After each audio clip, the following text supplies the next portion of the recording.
अस्सलाम वालेकुम, मैं हूं शाहजेब खानजादा। जनरल रिटायर्ड फैज़ हमीद को हिरासत में लेने के बाद से इमरान खान और पीटीआई उनसे लाताल्लुकी का इजहार करते हुए इसे फौज का अंदरूनी मामला करार दे रहे हैं। और फिर जनरल फैज़ हमीद के कोर्ट मार्शल को वेलकम करने के साथ साथ इमरान खान उनकी तारीफें भी कर रहे थे। मगर आज इमरान खान ने इस खदशे का इजहार कर दिया है कि जनरल फैज़ हमीद की गिरफ्तारी का सारा ड्रामा मेरे केसेस फौजी अदालत में मुंतकिल करने के लिए रचाया गया है। जनरल फैज़ हमीद को वादा माफ गवाह बनाया जा रहा है और उनसे कोई ना कोई बयान दिलवाया जाएगा कि 9 मई साजिश थी।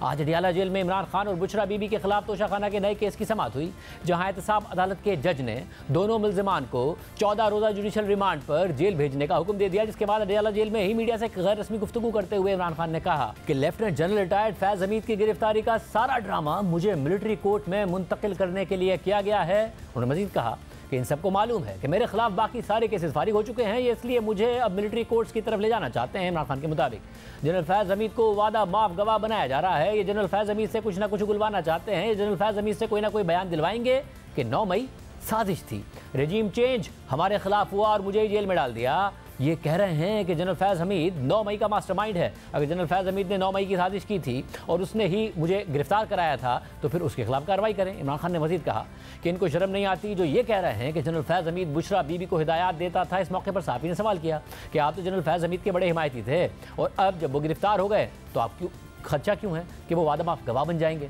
तो इमरान खान ने जवाब दिया कि अगर वो मेरे खिलाफ कोई गवाही देता है तो मुझे कोई फिक्र नहीं है। साफ़ी ने इमरान खान से सवाल किया कि आपके मिलिट्री कोर्ट में मुंतकली से राब्ते ख़त्म हो जाएंगे और आपकी पार्टी पहले ही टूट फूट का शिकार है, तो इसके बाद पार्टी का क्या बनेगा। तो इमरान खान ने जवाब दिया कि अवाम ने 8 फरवरी को अपना फैसला दे दिया है, वो अपने फैसले के साथ खड़ी है, पार्टी दिन ब दिन मजबूत से मजबूत होती जा रही है। इमरान खान सिर्फ जनरल फैज़ हमीद की बात कर रहे हैं, मगर हुकूमत मजीद गिरफ्तारियों का इंदिया दे रही है जिनका दायरा सिर्फ फौज तक महदूद नहीं होगा। इस हवाले से साबिक चीफ जस्टिस साकिब निसार के हवाले से मुतअद्दिद कयासराइयाँ गर्दिश कर रही हैं और दावे किए जा रहे हैं कि उनके गिर्द भी घेरा तंग किया जा रहा है। इस हवाले से आज एडिटर इन्वेस्टिगेशन अंसार अब्बासी की द न्यूज़ और जंग में खबर शाया हुई है, जिसमें इंकिशाफ किया गया है कि जनरल फैज़ हमीद और जस्टिस साकिब निसार के दरमियान राब्तों की तस्दीक हुई है। खबर के मुताबिक जनरल फैज़ हमीद और साबिक चीफ जस्टिस साकिब निसार एक दूसरे के साथ राब्ते में थे। बाखबर ज़राए का कहना है कि हुकाम की तहकीकात में दोनों के दरमियान राब्ते की तस्दीक हुई है, ताहम ये वाज़ेह नहीं है कि राब्तों की नोयत क्या थी। आया ये महज समाजी राब्ता था या फिर उसके कुछ सियासी या मुजरिमाना पहलू भी थे। कुछ सियासतदानों और वज़रा के बयानात के बरक्स इन ज़राए ने इस बात की तस्दीक भी नहीं की कि जनरल फैज़ हमीद या साकिब निसार 9 मई के हमलों में मुलव्विस थे। खबर के मुताबिक मुतालिका हलकों के साथ पस मंज़र में होने वाली बातचीत से ये बात सामने आई है कि साकिब निसार भी हुक्काम की तवज्जो का मरकज़ बने हुए हैं। हुक्काम का कहना है कि उन्हें साबिक चीफ जस्टिस साकिब निसार के खिलाफ भी कुछ मवाद मिला है। सोशल मीडिया पर जारी कयासराइयाँ कि साकिब निसार को बैरून मुल्क से वापसी पर हिरासत में लिया जाएगा, इन कयासराइयों के बरक्स ज़राए ने ऐसा कोई इशारा नहीं दिया कि हुक्काम साबिक चीफ जस्टिस साकिब निसार को गिरफ्तार करने का इरादा रखते हैं। हुक्काम दावा कर रहे हैं कि साकिब निसार के खिलाफ मिलने वाले मवाद की नोयत मुख्तलिफ है और इसका उन बातों से कोई ताल्लुक नहीं है जो उनके बारे में सोशल मीडिया और हुक्मरान इत्तेहाद के सियासतदान और वज़रा मीडिया में कर रहे हैं। खबर के मुताबिक हाल ही में सोशल मीडिया पर कयासराइयाँ जारी थी कि साबिक chief justice Saqib Nisar London फरार हो गए हैं और उन्हें जनरल फैज़ हमीद की गिरफ्तारी से जुड़ी वसीतर इंक्वायरी के सिलसिले में गिरफ्तार किया जा सकता है। ताहम खुद साकिब निसार ने इस तरह की कयासराइयों को मुस्तरद कर दिया है। साबिक चीफ जस्टिस साकिब निसार से हमने इस हवाले से मौक़िफ़ मांगा मगर उनका कोई जवाब नहीं आया। लेकिन जुमेरात को लंदन में जियो न्यूज़ से गुफ्तगू करते हुए साकिब निसार ने कहा था कि मेरे हवाले से मन घड़त खबरें फैलाई जा रही हैं जिनका हकीकत से कोई ताल्लुक नहीं है। मैं अपनी तयशुदा मसरूफियात के तहत 7 अगस्त को लंदन पहुंचा था। हर साल 3 हफ्ते मुल्क से बाहर गुजारता हूँ। लंदन के बाद स्कॉटलैंड और नॉर्वे भी जाऊँगा। 2 हफ्तों के बाद वतन वापसी होगी। साकिब निसार ने मजीद कहा कि पाकिस्तान के मौजूदा हालात का मुझसे कोई ताल्लुक नहीं है। झूठी खबरें फैलाने वालों को अल्लाह हिदायत दे। मगर इसके बाद हफ्ते को प्रेस कॉन्फ्रेंस करते हुए वफाकी वज़ीर इत्तलात अता तारर ने कहा कि साजिश में जनरल फैज़ हमीद के अलावा दीगर इदारों के लोग भी मुलव्विस थे। कार्रवाई का दायरा बढ़ेगा, चाहे कोई साकिब हो या निसार।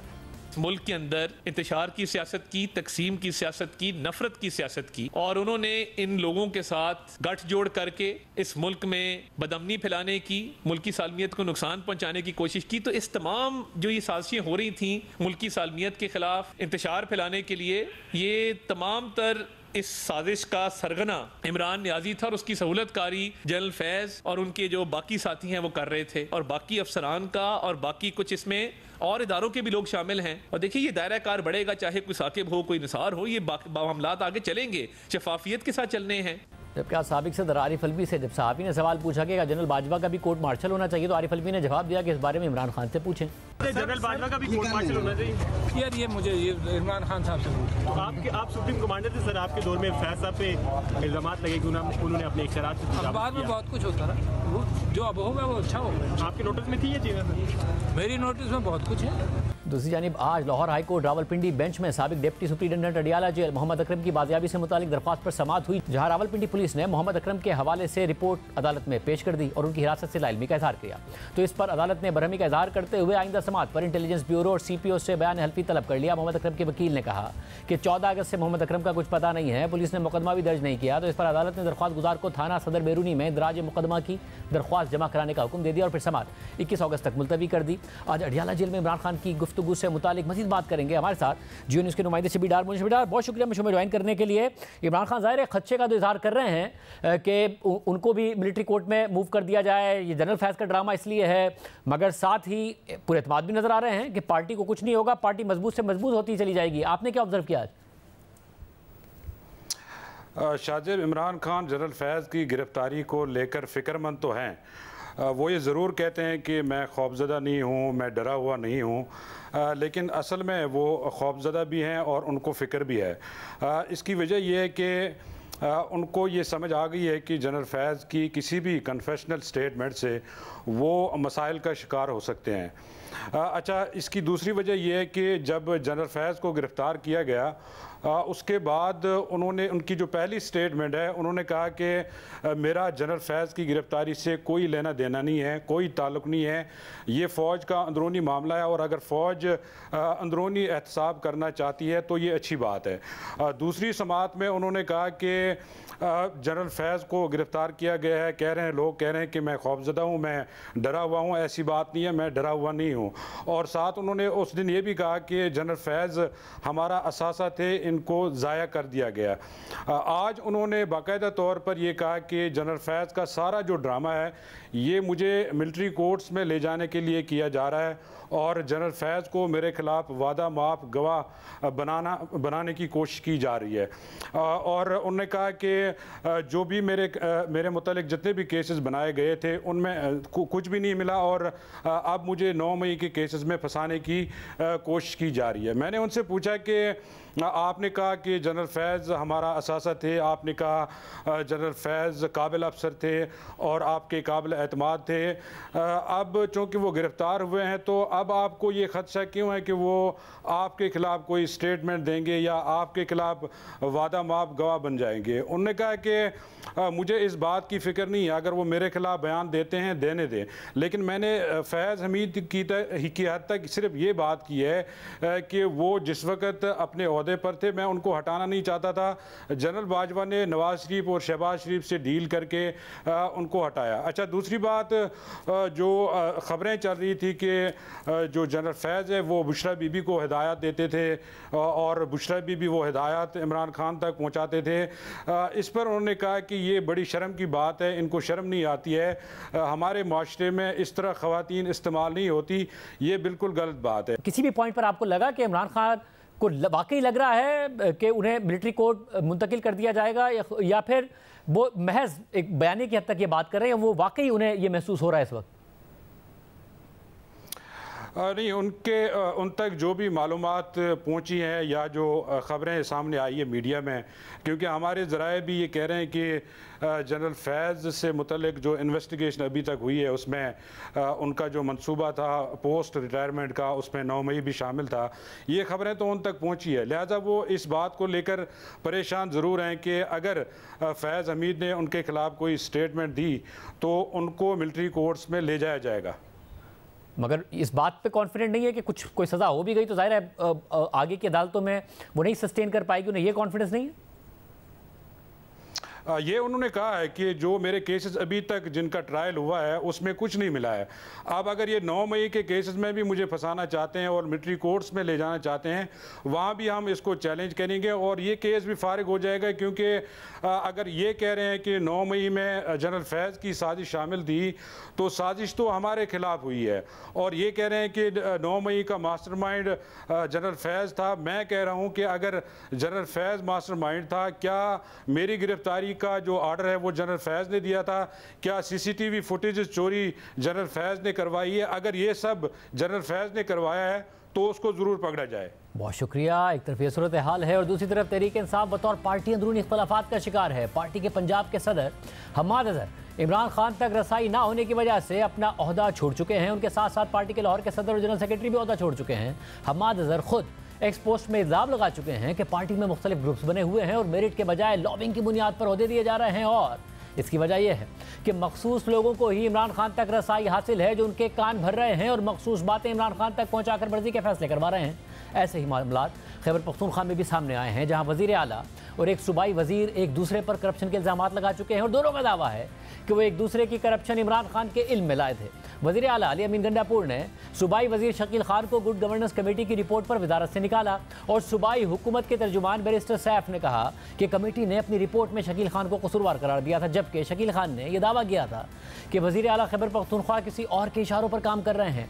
मैं करप्शन और बैड गवर्नेंस के बाइस काम नहीं कर पा रहा था। 1 अगस्त को इमरान खान से अडियाला जेल में मुलाकात के बाद अगले दिन शकील खान ने न्यूज़ कॉन्फ्रेंस में खैबर पख्तूनख्वा हुकूमत पर करप्शन के इल्ज़ाम लगाए थे। इसके अलावा जियो न्यूज़ के नुमाइंदे अबू बकर सिद्दीक की खबर के मुताबिक 15 और 16 अगस्त की दरमियानी रात सूबाई वजीर शकील खान और वजीर आला खैबर पख्तूनख्वा अली अमीन गंडापुर के दरमियान व्हाट्सएप ग्रुप पर शदीद तल्ख कलामी हुई थी।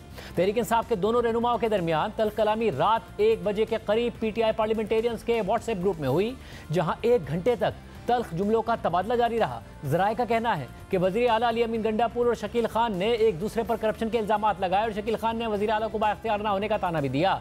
ज़राए का ये भी कहना है कि तल्ख कलामी के दौरान शकील खान ने व्हाट्सएप ग्रुप में ही वज़ीर आला KP को इस्तीफ़ा दे दिया, जिस पर वज़ीर आला ने जवाब दिया कि मैंने पहले ही आपको फारिग कर दिया है। बाद में दीगर वज़रा और अरकान असेंबली की मुदाखलत पर दोनों ने व्हाट्सएप ग्रुप से मैसेजेस डिलीट कर दिए थे। इसके बाद तहरीक इंसाफ के सीनियर रहनुमा आतिफ खान और जुनैद अकबर ने शकील खान के हक़ में एक्सपोस्ट की थी और उन्हें ईमानदार करार दिया था। इसके जवाब में वज़ीर आला खैबर पख्तूनख्वा ने जुनैद अकबर को सूबाई हुकूमत और सूबे से अरकान कौमी असम्बली के दरमियान राब्ताकारी के लिए फोकल पर्सन के ओहदे से हटाकर MNA शाहिद अहमद को फोकल पर्सन मुकर्रर कर दिया। इसके अलावा तहरीक इंसाफ के रहनुमा शेर अफजल मरवत के हवाले से भी अहम खबर आई, जिनकी 3 माह बाद इमरान खान से अडियाला जेल में मुलाकात हुई।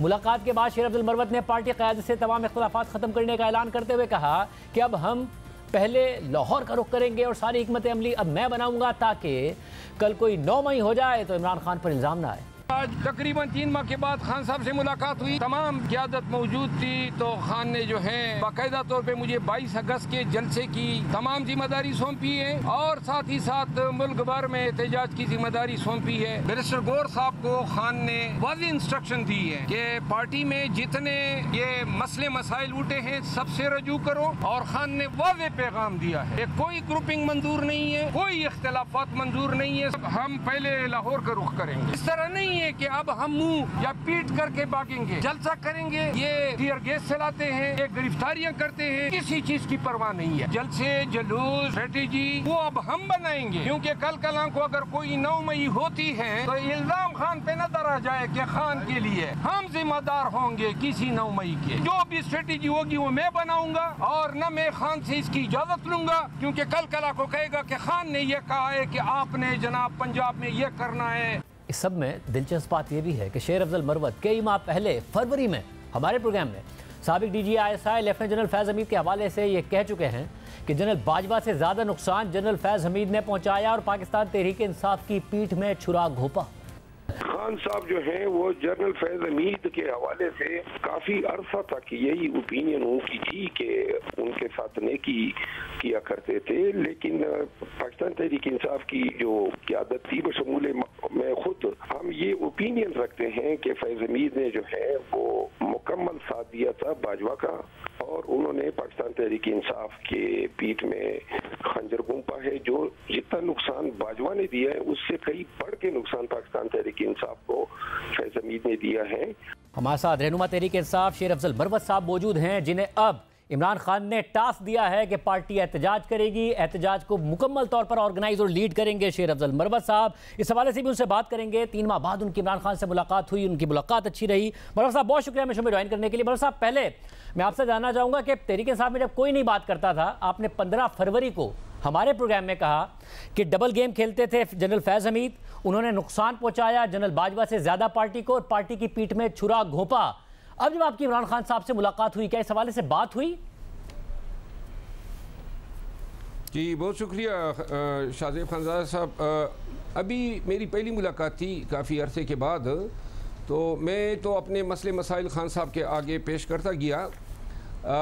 कुछ तंजीमी अमूर पे बात हुई, लेकिन ये जनरल फैज़ की बात मेरे सामने नहीं हुई। लेकिन इससे मुलाकात से कबल जो पहली मुलाकातें थी उनमें आफ एंड आन ज़िक्र हुआ था, और जिससे मैंने हमेशा ये अख़ज़ किया था कि जनरल फैज़ जो हैं ख़ान साहब शायद कैद में जाने के बाद जो हैं उनके किरदार के हवाले से मशकूक हो गए थे। और आप समझते हैं कि आपकी अभी भी यही राय है जो 15 फरवरी को थी कि जनरल फैज़ ने नुकसान पहुंचाया, पीठ में छुरा घोंपा, और अगर उन्होंने कुछ किया है तो ये फौज का अंदरूनी मामला है, सज़ा मिले उन्हें? देखिए मेरी वो राय और आज की राय एक ही है। मैं वकील हूँ। जनरल फैज़ का बैसियत DG/ISI जो किरदार था, सियासी मुखालिफिन को जो है तंग करना, रासा करना, मुकदमात बनाना, चीफ जस्टिस फ़ाइज़ ईसा के हवाले से बाजमा कीमा पे रेफरेंस तैयार करना, फिर लोगों को जो है उन पे मुकदमात बना के उनको सेलों में डलवाना, चाहे वो PMLN क्यों न थे, ये तमाम हरकतें कोई वकील अप्रूव नहीं कर सकता है। तो मैंने उस वक़्त भी मजम्मत की थी, हमेशा करूँगा। और इन अरकात सकनात को एट्रीब्यूट किया जाता था PTI के साथ। दूसरी बात यह है कि मैंने हमेशा कहा है कि फैज़ पहले बाजवा का आदमी था, और इसके बाद इससे कहीं ज़्यादा वो अपने आप के लिए काम कर रहा था। तो लिहाजा खान या खान की पार्टी के साथ उसकी कोई लायलिटी या वाबस्तगी का कोई फ़ायदा नहीं हुआ है, इससे बदरजा हमें नुकसान हुआ है। अच्छा, मगर खान साहब तो खुद कह चुके हैं ना, एजेंसियों के जरिए इत्तेहादियों को मैनेज करते थे, अगर वो अपोजिशन को जेल में डालते थे, फाइसा के खिलाफ अगर रेफरेंस आया तो इमरान खान साहब इस्तेमाल हो रहे थे या जनरल फैज़ हमीद को इस्तेमाल कर रहे थे? देखिए वो 18 से 23 तक जो गवर्नमेंट में एस्टेब्लिशमेंट और गवर्नमेंट का जो नेक्सस था वो नेक्सस इस तरह डेवलप हुआ था कि बहुत सारे अवामिल जो हैं, जिस तरह मिलिटेंट्स को लाना, ये पॉलिसीज़ जो हैं ये बाजवा या एस्टेब्लिशमेंट की हुआ करते थे, लेकिन खान साहब को एतमाद में ले लेते थे। मैं ये समझता हूँ कि बाजवा साहब का और फैज़ हमीद साहब की जो जोड़ी थी वो तारीख़ ने और वक्त ने साबित कर दिया है कि हमारे लिए बदनामी का बाइस तो बन गई, लेकिन नेकनामी कहीं से हमारे खाते में नहीं आई। अच्छा, क्योंकि आप खैबर पख्तूनख्वा को अच्छी तरह जानते हैं, मिलिटेंसी को अच्छी तरह समझते हैं, आप कह रहे हैं ये बाजवा और जनरल फैज़ का फैसला था मिलिटेंट्स को अफगानिस्तान से वापस लाना, और दुरुस्त फैसला नहीं था जिसकी इमरान खान वकालत करते थे। खान साहब ने वकालत नहीं की थी, ये पार्लिमानी कमेटी में पार्लिमान में इन्होंने जाके ब्रीफिंग दी थी। और अब जो खैबर पख्तूनख्वा या बलूचिस्तान में हालात ख़राब हैं और बदामनी है, मेरा अपना हल्का बदामनी के लपेट में आया हुआ है, इसमें कोई शक नहीं है कि वो इस पॉलिसी का खमियाजा है जो हम भुगत रहे हैं। अगर उनको रिहेबिलिटेशन के लिए लाना था तो रिहेबिलिटेट कर जाते, लाया गया और फिर छोड़ दिया गया, और इससे अब इन लोगों ने हथियार उठाए हुए हैं और भुगत रही है आवाम। खैबर पख्तूनख्वा के लोग भुगत रहे हैं। 70% जो हमारा इलाका है वहाँ पे बदामनी है, और उस एस्टेब्लिशमेंट का एक फ़ैसला था, इसका दूसरा फ़ैसला है। इन्होंने हथियार उठा दिए, इनके साथ पहले वाले ला रहे थे, तो लिहाजा वो फ़ैसला भी एक ऐसा फ़ैसला था जिसको पाए तक पील तक न पहुंचा के रियासत का और फिर पश्तूनों का और बलोचों का जो है नुकसान किया गया है। मतलब आपने ज़रा जब इमरान खान साहब से मुलाकात की उसके बाद आपने इंटरव्यू दिया और आपने कहा कि मैंने कमिटमेंट की है खान साहब से कि मैं किसी के खिलाफ कुछ नहीं बोलूँगा और मैं अब जाके पार्टी को मोबिलाइज़ करूँगा और सड़कों पर निकालूंगा। मगर आप पहले भी पार्टी को सड़कों पर निकाल रहे थे, आपने पंजाब में, खैबर पख्तूनख्वा में, कराची तक आके प्रोटेस्ट किया, मगर आपका अपना भी तो एक गिला था कि मेरे खिलाफ पार्टी के अंदर सियासत हो रही है। कि इमरान खान साहब ने आपको भी ये कमिटमेंट दी है कि वो सियासत नहीं होगी, अगर उनके कोई कान भरेगा तो वो फिर ऐसा नहीं कि उस पर यकीन कर लेंगे और आपकी भी बात सुनेंगे? खान साहब ने मुझे ये एडवाइस किया कि अगर मेरे हवाले से कोई उनके कान भरता है या मेरे ख़िलाफ़ मीडिया पे बोलता है, तो खान ने मुझे ये कहा कि बजाय मीडिया पे जवाब देने के मैं उनको आगाह करूं। तो लिहाजा ऐसे जितने भी लोग जो हैं वो लबकुशाई करेंगे तो लाजिमन मैं खान साहब को बताऊंगा, और मैं आज ख़ुद खान साहब के इस बात का एहतराम करते हुए मीडिया पे उनको जवाब नहीं दूँगा। साहब, अगर अब आप कह रहे हैं कि आप पंजाब से लीड करेंगे, 22 अगस्त का भी आपने अनाउंस किया कि जलसा होगा, उससे पहले सवाबी में जलसे से खिताब करते हुए हम्माद अजहर ने कहा कि वो अडियाला की तरफ मार्च करेंगे। बाद में असद कैसर साहब ने कहा कि नहीं, उनकी अपनी राय होगी। फिर हम्माद अजहर ने मुस्ताफ़ी हो गए। उन्होंने गिला किया पार्टी में ग्रुप बंदियां हैं, इमरान खान साहब के कान भरे जाते हैं, सिलेक्टेड लोग उनसे मिलते हैं। उनकी तरफ से भी ये गिला सामने आया। हम्माद अजहर साहब की बात किसी हद तक दुरुस्त है कि ये खान साहब से मुलाकातें कंट्रोल्ड होती हैं। गर्चे ये तमाम मुलाकातों के लिए रिट पिटीशन मैंने दायर की थी, मैंने ये मेकैनिज़म जो है डेवलप किया, लेकिन बाद में जो जिस तरीके से मुलाकातें हो रही हैं, मेरा ख्याल है कि हर मकतबा फ़िक्र पार्टी के जितने मकतबा फ़िक्र हैं उन सब को खान तक रसाई होनी चाहिए, ताकि मुकम्मल फीडबैक जो है खान के पास जाएँ और ये ना हो कि मखसूस लोग जाएँ और वो ही कंट्रोल करें। दूसरी बात यह है कि ये जो एहतजाज हम्माद अजहर साहब की आपने बात की, हम्माद अजहर साहब की बात दुरुस्त है, लेकिन अगर वो या कोई भी दोस्त पार्टी में पंजाब में या पाकिस्तान भर में एहतजाज की सरबराही संभालना चाहता है, मैं खान साहब के पास गया, खान साहब से मैंने न कोई वजारत मांगी न कोई ओहदा मांगा, जो हुआ उसका गिला शिकवा किया कि ये नहीं होना चाहिए था। खान साहब ने इससे इत्तेफाक किया और खान साहब ने अपना भी गिला किया, लेकिन मैंने खान साहब को सिर्फ इतना ही कहा कि मैं ज़ाती तौर पे समझता हूँ कि आपको बाहर निकालने या मैंडेट की रिकवरी या इस काज या इस तहरीक की कामयाबी तभी मुमकिन है कि हम अवामी एहतजाज कर सकें। खान साहब को चूँकि 1-1.5 साल में अवामी एहतजाज के हवाले से मेरे किरदार का अच्छी तरह इल्म है, तो उन्होंने मुझे कहा, लेकिन आज भी आपके तवज्जुह से पूरी पार्टी और कौम को कहना चाहता हूँ कि अगर ये सरबराही या ये एहतजाज की जिम्मेदारी कोई और अपनाना चाहता है तो मैं उसके कारकुन के तौर पे उनके पीछे हूँगा। मुझे कोई शौक़ नहीं है कि मैं या इसमें कोई नाम कमाऊँ या अपनी शोहरत के लिए। ये एक ज़िम्मेदारी है कौम के लिए, पाकिस्तानियों के लिए, उनके बेहतर मुस्तकबिल के लिए, जिससे नंबरदाजमा होना है। अच्छा, अब ज़ाहिर सवाबी में तो जलसा किया, मगर इस्लामाबाद में जलसे के हवाले से पार्टी ने मुतअद्दिद दफ़ा ऐलान किए, फिर इजाज़त का मसला हुआ, फिर पार्टी ने कहा कि जी हुकूमत अदूली हो रही है। आप ये कह रहे हैं 22 को हर हाल में होगा, अब चाहे पुलिस रोके, चाहे इजाज़त मिले ना मिले, और इस्लामाबाद में होगा। गुजारिश ये ना, पुलिस अगर कोई कार्रवाई करती है तो वो कानून के तहत ही फ़र्ज़ी कार्रवाई करती हैं। अब बिलफ़र्ज़ ये हमें रोकते हैं 22 को, और हम नहीं रुकते हैं, जलसा कर लेते हैं, नाके तोड़ देते हैं, और जलसा कामयाब हो जाएगा तो ये ज़्यादा से ज़्यादा या तो हम पे टीयर गैस कर सकते हैं या हम पे पर्चा दाग सकते हैं। अगर ये पर्चा दर्ज कर देते हैं तो हमारे पास एक इंतहाई बय्यन दलील है कि जब हाई कोर्ट ने कहा कि कर लें तो फिर पुलिस किस तरह पर्चा कर सकती है। लिहाजा इस्लामाबाद के हदूद तक तो पुलिस की कार्रवाई नहीं, क्योंकि रोकेंगे भी तो तब भी हम रुकने वाले नहीं है। अलबत्ता पंजाब के जो काफिले आएंगे उन काफिलों के रास्ते में ये रुकावट ज़रूर डालेंगे, और इसीलिए ये पैगाम मैंने दिया है कि बंदा वो काबिल गर्दाना जाएगा जो जलसागाह पहुंच सके। अब किस तरह पहुंचना है, लाखों लोग जो पहुंचेंगे तो जो नहीं पहुंच सकेंगे वो मेरे ख्याल में उनकी कमज़ोरी होगी। तो मैं ये समझता हूँ केपी का जो काफिला आएगा, अली अमीन खान जो है बुनियादी तौर पे 22 अगस्त के जलसे की जिम्मेदारी खान ने उनको दी थी। अब उन्होंने मेरे साथ बातचीत के बाद हमने ये डिसाइड किया कि पंजाब, पिंडी, इस्लामाबाद ये जो काफिले होंगे इनको मैं संभालूंगा। अंदरूनी अगर कोई रुकावटें हैं उनसे निपटेंगे और फिर उनके काफिले को हम रिसीव करेंगे। केपी का काफिला जो है बहुत बड़ा होगा और तमाम क्रेनें और तमाम लवाजिमात के साथ आएंगे। तो अगर ये छोटा सा जो मोटरवे का एरिया आता है, अगर इसमें किसी को रोकेंगे तो मेरा ख्याल ये रोक नहीं पाएंगे। और इस्लामाबाद और पिंडी में हम इतने ऑर्गेनाइज्ड हैं कि हम इनका जो है सामना अच्छी तरह कर सकते हैं। सब और कोई 9 मई टाइप सिचुएशन पैदा हो जाए क्या पार्टी के अंदर, ये खदशा पाया जाता है? इमरान खान को ये खदशा है कि 9 मई की एक और सूरत हाल हो सकती है जिसकी वजह से पार्टी हिचकिचा रही थी, मगर आपने तो अब ये कह दिया कि अगर 9 मई हुआ तो फिर जिम्मेदार मैं ही हूँ। शाहजेब साहब, 9 मई मतलब ये हम कोई असला डंडा, कोई पेट्रोल बम लेकर तो नहीं जा रहे हैं। हम निहत्ते होंगे, पीसफुल होंगे।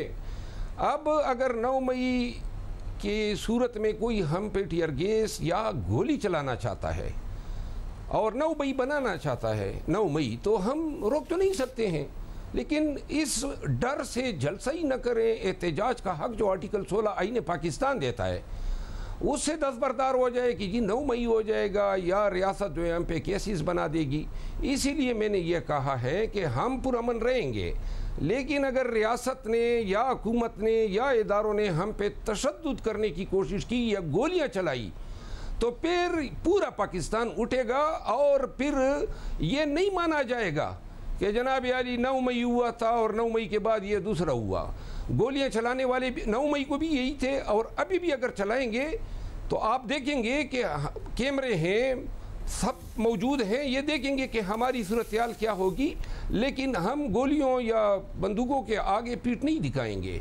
पूरा पाकिस्तान देखेगा कि बिल्कुल सीना सफर होकर इनको सामने से हम ललकारेंगे और ये जलसा हर हालत में करेंगे। बहुत शुक्रिया। शेर बरवा साहब कह रहे हैं हर हाल में जलसा होगा, आएंगे कारकुन पंजाब से आएंगे जिनको ये हैंडल करेंगे, इसके अलावा खैबर पख्तूनख्वा से आएंगे।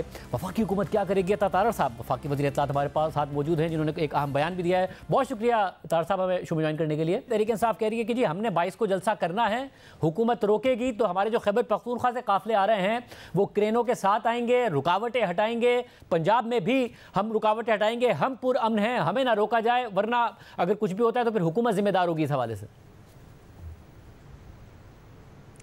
शाहजेब साहब देखिए, कोई कहने से पुरअमन नहीं हो जाता, अपने आप को पुरअमन साबित करना पड़ता है। अभी हाल ही में मैंने जमात इस्लामी के साथ बजाते खुद डील किया, उनके धरने के साथ डील किया और वो पुरअमन थे, उनके लोग भी रिलीज़ हुए। उन्होंने धरना भी एक पुरअमन अंदाज में दिया, जमहूरी अंदाज में दिया। उन्होंने ना माजी में PTV पे हमला किया था, ना पार्लियामेंट के गेट तोड़े थे, ना कब्रें खोदी थीं, ना पुलिस वालों को मारा था, ना गुलेलों के साथ, डंडों के साथ, कीलों के साथ, पेट्रोल बमों के साथ हमले किए थे। तो इनकी तो एक हिस्ट्री है। इधर इस्लामाबाद आके ग्रीन बेल्ट को आग लगा दो, दरख्तों को आग लगा दो, PTV पे हमला कर दो, पेट्रोल बम बना लो, 9 मई के हमले कर दो, कोर कमांडर हाउस को आग लगा दो। ये कौन से पुरअमन लोग हैं और इनके कौन से ऐसे एहतजाज हैं जो पुरअमन रहे हों, जो आइन और कानून के अंदर पुरअमन एहतजाज की गुंजाइश मौजूद है? इन्होंने कब पुरअमन एहतजाज किया है? एक तरफ ये हिस्ट्री है जो आप बता रहे हैं, मगर एक तरफ PTI की अपनी भी हिस्ट्री है। ये ज़रूर है कि PTI की तरफ से वायलेंस हुआ है, मगर ये भी हुआ है कि PTI ने बहुत सारे जलसे किए हैं जो पुरअमन थे, अपने टाइम पर शुरू हुए, टाइम पर ख़त्म हुए, पुरअमन अंदाज में। अगर वो जलसा करना चाह रहे तो फिर उन्हें करने दें। देखिए, इसके कानूनी लवाजमात हैं और ये इंटीरियर डिवीज़न इनके तमाम तर चीज़ों को देखेगा। और इवन जमात इस्लामी को देखिए, वो पिंडी की हदूद के अंदर उन्होंने जलसा किया, धरना किया, उनको इस्लामाबाद सेंसिटिव इंस्टॉलेशन तक नहीं आने दिया गया। तो ये इंटीरियर डील करेगा अपने मेरिट के ऊपर। मगर जो अदालत है उसे करने दीजिएगा ना। यहाँ तो तहरीक लब्बैक आती है, इसके अलावा मुख्तलिफ मजहबी जमातें आती हैं, उन्हें सबको इजाज़त है, जमात इस्लामी को भी इजाज़त है, सिर्फ तहरीक इंसाफ को नहीं है। नहीं देखिए, वो भी इस्लामाबाद की हदूद में कोई नहीं आया। TLP भी बिल्कुल इस्लामाबाद पिंडी के बॉर्डर पे मौजूद थे, वहाँ से वोट के वापस चले गए। तो मैं ये समझता हूँ कि इसको देखना पड़ेगा और माजी करीब में जो रीसेंट पास्ट का आपका कॉन्डक्ट होता है, आपका जो तर्ज अमल होता है, उसको देखा जाता है कि आपने अभी हाल ही में ये 9 मई को बहुत ज़्यादा देर नहीं गुजरी, आपने तो शोहदा के मुजस्मों को नीचे गिरा के ठुड्डे मारे हुए हैं इस मुल्क के अंदर, आपने आग लगाई है, लूट मार की है। तो मुझे बताएं, और जो ज़बान इस्तेमाल होती है अभी भी CM KP जो जलसों में कहते हैं, वो क्या लोगों को पुरअमन रहने की तरकीब दे रहे होते हैं या लोगों को वो तशद्दुद पे उकसा रहे होते हैं? तो ये सारी बातें हैं जो इंटीरियर डिवीज़न देखेगा और देखने के बाद वो किसी नतीजे पे पहुंचेगा। इनके माजी को देखते हुए, इनके रीसेंट कॉन्डक्ट को देखते हुए, इन्होंने जो जो हमले, जो जो इंस्टॉलेशंस को नुकसान पहुंचाया, उसको देखते हुए मुझे नहीं लगता कि इनको बहुत ज़्यादा कुछ चांसेस हैं कि इनको कोई इजाज़त दी जाए। अच्छा, मगर अगर खैबर पख्तूनख्वा से काफिला आ रहा है, क्रेने साथ ला रहा है, पंजाब से काफिले आ रहे हैं, तैयारी के साथ आ रहे हैं, रोका गया तो वायलेंस का खतरा तो बढ़ जाएगा ना, बजाय इसके कि उन्हें करने देने की सूरत में वायलेंस का खतरा बढ़ेगा। देखिए, 25 मई भी आया था एक, और उसके अलावा भी पहले भी जब परवेज़ खट्टक साहब भी CM थे, वो भी क्रेनों के साथ और वो जो बाकायदा जदीद किस्म की चीज़ें उससे लेस आए थे रुकावटें हटाने के लिए। तो ये पहली दफ़ा तो नहीं है।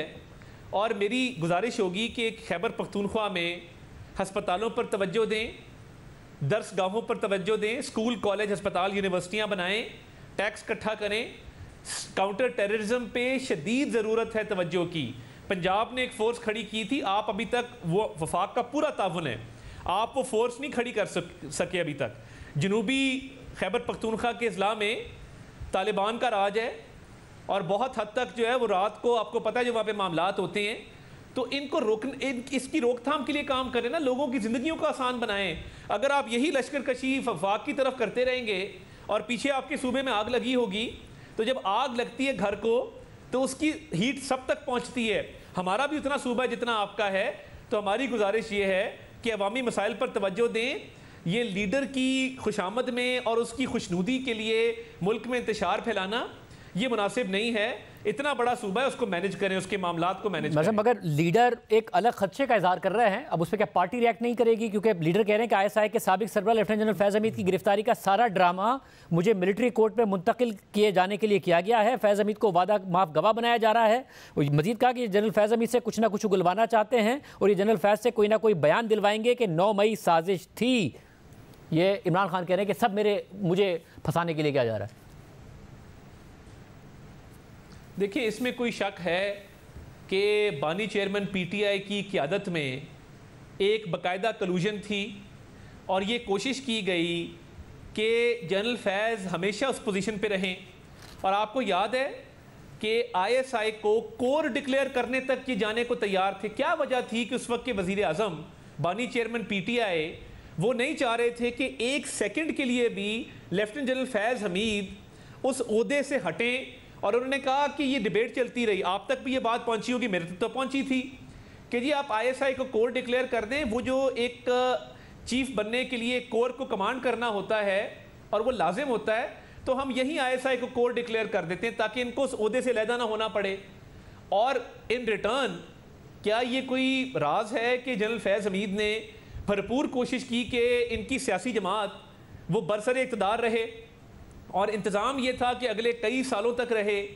तो ये जो कलूजन थी जिसमें मुल्क को नुकसान पहुंचा, इकोनॉमी तबाह हो गई, जिसके अंदर मगर साहब ये जो कलूजन थी जिसमें सारे काम हुए, जिस पर आपको माजी में भी एतराज़ था, नवाज शरीफ साहब को भी था, उस पर तो नहीं पकड़ा गया फैज़ हमीद साहब को, क्योंकि अगर उस कलूजन पे पकड़ा जाएगा तो उस पर तो फिर जनरल बाजवा भी पकड़े जाएंगे।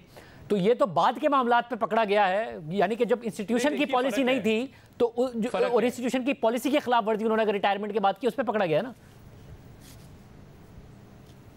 नहीं, देखिए, जो ISPR की दूसरी प्रेस रिलीज है जिसमें लिखा है एट द बेहेस्ट ऑफ, यानी वो किसकी बेहेस्ट है? क्या वो बानी चेयरमैन PTI की बेहेस्ट नहीं है? क्या उनकी ईमा पे, उनकी मंशा पे, उनकी ख्वाहिश के मुताबिक सियासत में मुदाखलत नहीं हो रही थी? और क्या पोस्ट रिटायरमेंट जो वायलेशन है, क्या वो सियासत में मुदाखलत के हवाले से नहीं है? और देखिए, जहाँ तक जनरल बाजवा का ताल्लुक है, क्या जनरल बाजवा ने इनको बतौर DGI कंटिन्यू करवाया था या हटाया था? तो बात तो बड़ी सिंपल है कि बतौर DG ISI जनरल फैज़ हमीद को जब हटाया गया तो बाजवा साहब ही चीफ थे, तो वो तो नेक्सस टूटने में भी बाजवा साहब का फिर किरदार है।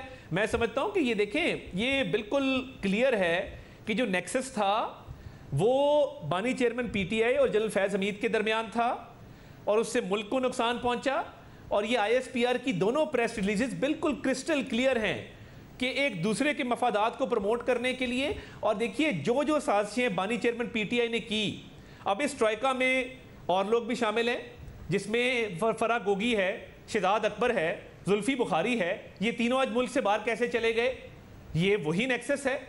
और इसमें बाकायदा तौर पे जो प्लानिंग होती थी, ये तमाम लोग मुलव्वस होते थे। मगर फिर इसमें इमरान खान का खदशा किस हद तक दुरुस्त है कि मिलिट्री कोर्ट में उन्हें मुंतकिल कर दिया जाएगा, इसलिए हो रहा है ये सब? देखें, मैं समझता हूँ ये खदशा वो शायद कि कोई उनको खौफ है, पैरानोया है या जो भी है, वो ये बात बिल्कुल साबित शुदा है, रोज़े रोशन की तरह यहाँ है कि ये नेक्सस मौजूद था। मैं नहीं जानता कि ये किस कोर्ट में जाएगा, किस कोर्ट में नहीं जाएगा मामला, मगर हैविंग सेड दैट नेक्सस साबित है।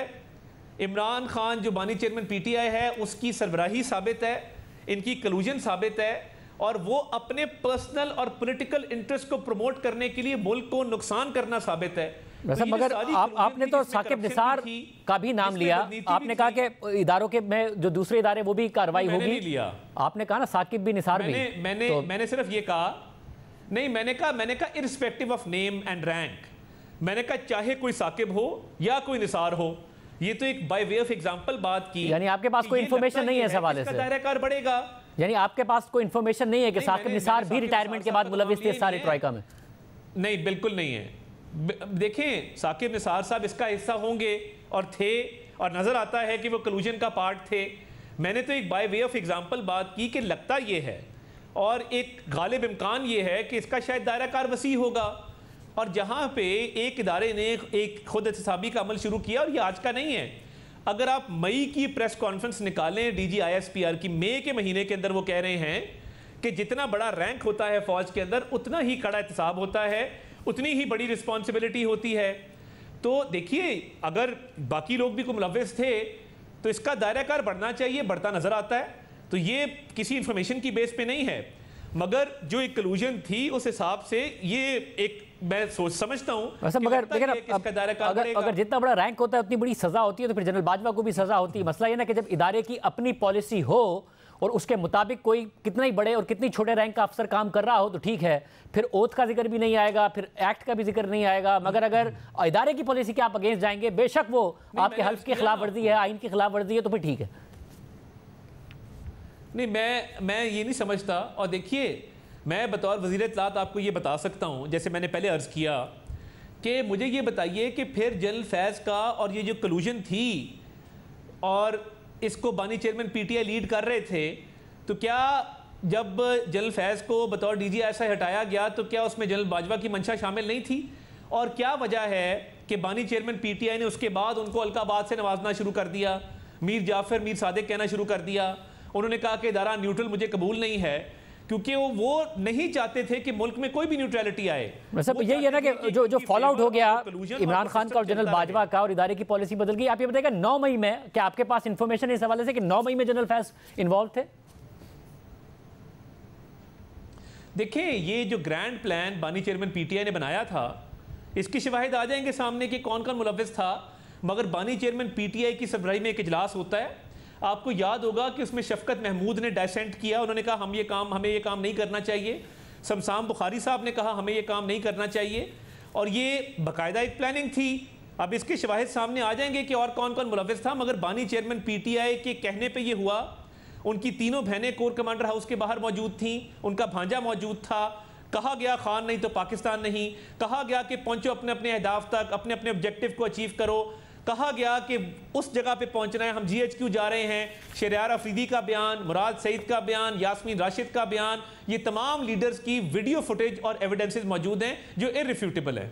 बहुत शुक्रिया। वज़ीर इत्तलात हमारे साथ मौजूद थे। सहाफ़ी मुनीफ फारूक ने इस हवाले से अहम इन्फॉर्मेशन शेयर की है। क्या उनके पास इत्तलात हैं कि क्या होने जा रहा है जनरल फैज़ हमीद के साथ, उनसे बात करेंगे एक ब्रेक के बाद।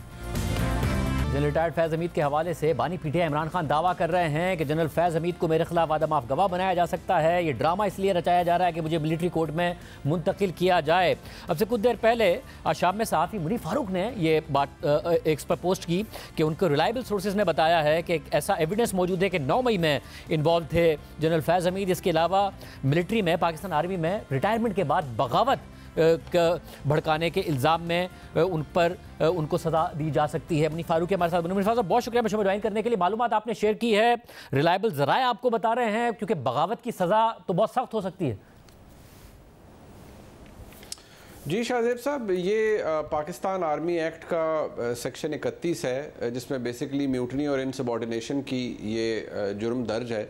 और यकीनी तौर पर जो आपने दुरुस्त निशानदेही की कि इसकी सज़ा या सज़ाए मौत है या लिखा गया है पेनल्टी में कि any less punishment as mentioned in the act, तो वो तो डिटर्मिन करता है कि फील्ड जो जनरल कोर्ट मार्शल के अंदर प्रोसीडिंग कंक्लूड किस तरह करती है। लेकिन ये जो बेसिकली बगावत की बात है या म्यूटनी की बात है, अब ये बेसिकली 2 pronged है। शायद जो पहला इसके अंदर जो ज़राए बताते हैं कि जो अहम चार्ज है वो बेसिकली ये है कि जनरल रिटायर्ड फैज़ हमीद साहब ने जब रिटायरमेंट उनकी हो गई दिसंबर 2022 में, उसके बाद मुतअद्दिद जगहों पर वो ये बात उन्होंने मुख्तलिफ नंबर्स चेंज करके भी इतने अरसे में लोगों से राब्ते में भी रहे, बहुत से लोगों में। अब उसमें वो ये बात बिल वास्ता बिला वास्ता उनसे मंसूब की जा रही है कि उन्होंने मुतअद्दिद जगह पर ये कहा है कि और कहते रहे कि जी पाकिस्तान की फ़ौज की क़यादत इस वक्त बिल्कुल तनहा खड़ी है, या खुदा न खास्ता पाकिस्तान के आर्मी चीफ़ के साथ उनके साथ जो उनकी पूरी फोर्स है या जो पूरा उनकी कोर कमांड कर रहे हैं मुख्तलिफ ऑफिसर्स, खुदा न खास्ता वो उनके साथ नहीं, ये तासुर देने की कोशिश उन्होंने की। और उसमें कुछ अंसर ये भी नज़र आ रहा है कुछ चंद लोगों की तरफ से, जिसके ज़ाहिरी बात है मैं आपसे सिर्फ खबर शेयर कर सकता हूँ, शवायद ना मेरे सामने है ना आपके सामने है, लेकिन ये तासुर दिया जा रहा है कि शायद इसका लेना देना उस तमाम तर बयानिए से है जो कि इमरान खान साहब से मंसूब है या उनसे जोड़ा जा रहा है। अब ये बात कितनी दुरुस्त है, कितनी गलत, ये कितना इनक्रिमिनेटिंग एविडेंस है, कितना कॉन्क्रीट एविडेंस है, ये तो खैर वक्त ही बताएगा। लेकिन बेसिकली ये कि जी जनरल रिटायर्ड फैज़ हमीद साहब ने अपनी ही फ़ौज के सरबराह के ख़िलाफ़ ये सब कुछ करने की कोशिश की पोस्ट रिटायरमेंट के बाद, और उन्होंने बाय एंड लार्ज बहुत से लोगों को बहुत सी कॉन्वर्सेशंस में बहुत सी जगहों पर वो ये बात कहते हुए नज़र आए। फिर किसी ने ये भी कहा जी कि रिसेंटली इमरान खान साहब से भी एक ऐसा स्टेटमेंट जोड़ा जा रहा है जो कि शायद किसी सहाफ़ी ने रिपोर्ट किया था, अब वो दुरुस्त है या नहीं, जिसमें कहा जा रहा है कि इमरान खान साहब ने भी कहा कि किसी तरह पाकिस्तान के आर्मी चीफ़ को कमज़ोर किया जाए या उनकी ग्रिप फ़ौज के ऊपर कमज़ोर की जाए। और पाकिस्तान के वज़ीर-ए-आज़म तो ये कह चुके हैं कि सानह 9 मई बेसिकली पाकिस्तान की फ़ौज के चीफ़ के ख़िलाफ़ एक सोची समझी साजिश थी और वो भी एक बगावत की कोशिश थी। तो इन तमाम कड़ियों को अगर मिलाया जाए शाहजेब साहब तो इट मेक्स परफेक्ट सेंस। खबर ये है कि जी ये इल्ज़ाम है सबसे बड़ा, साथ ही साथ वो ये भी क्लेम कर रहे हैं, मैं दोबारा लफ्ज़ क्लेम का इसलिए इस्तेमाल कर रहा हूँ क्योंकि बहसियत सहाफ़ी ये आपकी भी अर्ज होती है, ये मेरी भी अर्ज होती है कि कोई चीज़ नज़र आए, एविडेंस को टेंजिबल चीज़ नज़र आए। वो तो क्योंकि मिलिट्री की तहवील में है और फील्ड जनरल कोर्ट मार्शल की प्रोसीडिंग हो रही है, लिहाजा वो तो हमारे सामने नहीं है। लेकिन क्लेम ये किया जा रहा है कि जी उनका इमरान खान साहब के साथ गठजोड़ था और ये तमाम तर जो काम किया गया कि फौरी तौर पर फ़ौज की मुख्तलिफ इंस्टॉलेशंस पर जो हमला किया गया ये एक सोचे समझे मंसूबे के तहत किया गया। अब ये बहुत सीरियस चार्ज है, ये भी बहुत सीरियस चार्ज है।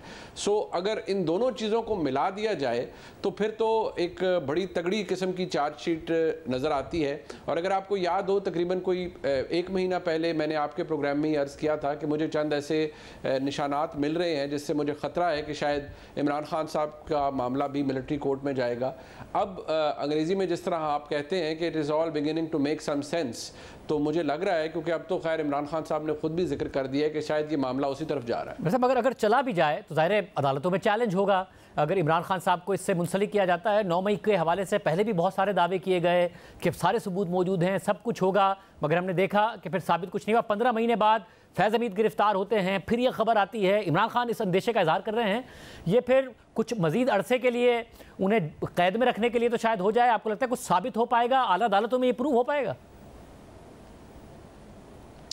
शाहजेब साहब जो एक सबसे ज़्यादा डैमनिंग बात है या जो परेशान कुन बात है, मैं परेशान कुन बार बार इसलिए कहता हूँ कि ये बड़ा डेंजरस प्रेसिडेंट भी साबित होगा हमारे मुल्क में कि अगर इमरान खान साहब का मामला मिलिट्री कोर्ट्स के अंदर चला गया और जैसे फील्ड जनरल कोर्ट मार्शल की प्रोसीडिंग्स हुई हैं या जो सब कुछ हो रहा है, अगर ये उसके साथ नत्थी हो गया तो यकीन मानिए ये, क्योंकि वहाँ तो इन्फॉर्मेशन का ब्लैकआउट है ना आपकी रसाई ना मेरी रसाई ना कोई और रिपोर्टर मिलेगा, फाइनल आउटकम ही सामने आएगा। वो विद स्टैंड करता है कोर्ट ऑफ लॉ में किसी हायर कोर्ट के सामने, वो एक बात की बात है, लेकिन इतने अरसे में जो कुछ होगा उसके बारे में तो किसी को इतला नहीं होगी। सो अगर ये सिलसिला जारी रहा और इसी तरह रहा तो फिर तो बड़ा प्रॉब्लमैटिक होगा। लेकिन जो बात आपके ज़हन में है वही मेरे ज़हन में है कि 1.5 साल का अरसा गुजर चुका है, 1.5 साल के बाद अब तकरीबन चले 1.5 नहीं तो 1.25 साल तो गुजर ही चुका है। 1.25 साल के बाद ये कहा जा रहा है कि फैज़ हमीद साहब भी इन्वॉल्व हैं 9 मई के अंदर, ठीक है, लेकिन जो ट्रैक रिकॉर्ड है ओवरऑल वो तो बड़ा बसद एहतराम बहुत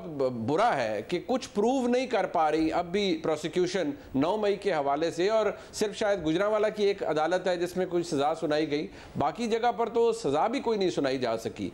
एटलीस्ट बियॉन्ड रीजनेबल डाउट, आपने क्रिमिनल लॉ का तो ये बेसिक प्रिंसिपल है ना कि आपने वहाँ पर बियॉन्ड रीजनेबल डाउट प्रूव करना है। क्या यहाँ ये प्रूव हो पाएगा? क्या मिलिट्री कोर्ट्स के अंदर वो स्टैंडर्ड ऑफ प्रूफ भी रहेगा या नहीं रहेगा? लेकिन इसका ताल्लुक बसद एहतराम और बड़े मोहतात तरीके से कहूँगा कानून और आइन से शायद कम है, चंद और मामलात से ज़्यादा है। बहुत शुक्रिया मुनीफ फारूक इस हवाले से तफसीलात बता रहे थे। आज के प्रोग्राम में इतना ही, दीजिए। अल्लाह हाफ़िज़।